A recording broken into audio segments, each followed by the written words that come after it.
In other videos, we saw how to consume a web service created by a third party, and how to publish web services with Genexus in their most basic form. In these videos, we'll focus on advanced features that provide more flexibility when using web services, such as changing the server where they run, or the authentication data, how to group web services,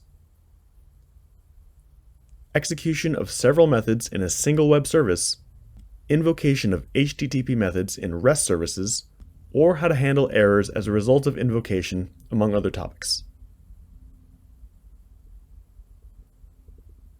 First, let's see the publication of web services with Genexus. As we've already seen in other videos, in Genexus, we can expose procedures, business components, or data providers as web services.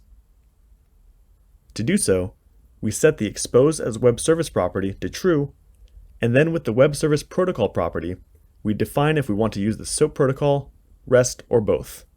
If we're exposing a SOAP service, another way to do this is to set the call protocol property to the SOAP value, and the properties we mentioned before will be set automatically. Depending on the chosen protocol and the exposed object, we'll have some more properties to configure the web service. For example, if we publish a REST service and we want our service to comply with the OpenAPI protocol, we can generate the necessary interface information with the Generate OpenAPI Interface property. Another way to publish web services is by using the API object, which is valid for publishing procedures and data providers.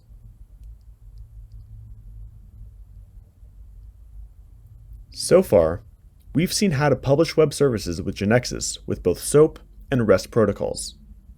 Now let's see how to consume services with both protocols, including the OData protocol from a Genexus application. As shown in other videos, to invoke a web service from a Genexus object, we can create an object of external object type and manually configure its properties. However, it's advisable to use the wizard's access through the Tools Application Integration menu that will facilitate the task. We can import SOAP web services through the WSDL import option, REST with the OpenAPI import option, and a special type of web services called OData services with the external data store service import option, which provide operations to insert, modify, or delete records from a database through a website. The wizard will vary depending on the type of web service selected. If the web service is SOAP, Genexus will automatically create an external object associated with the web service, and the structured data types required for managing its data. Otherwise, if it was REST, several Genexus objects will be automatically created, and we'll usually include them in a module, for example, web services. Also, they will allow us to automatically run the service through these objects in our KB. The wizard will leave in an API folder the programs to invoke, and in a model folder, the SDTs to manage the data. If an OData service was selected, Genexus will create a data store of service type associated with the external data source.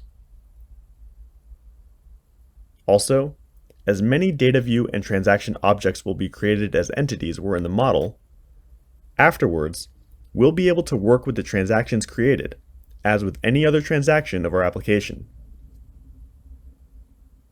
In the following videos, we'll see in detail how to consume and publish SOAP and REST services with Genexus.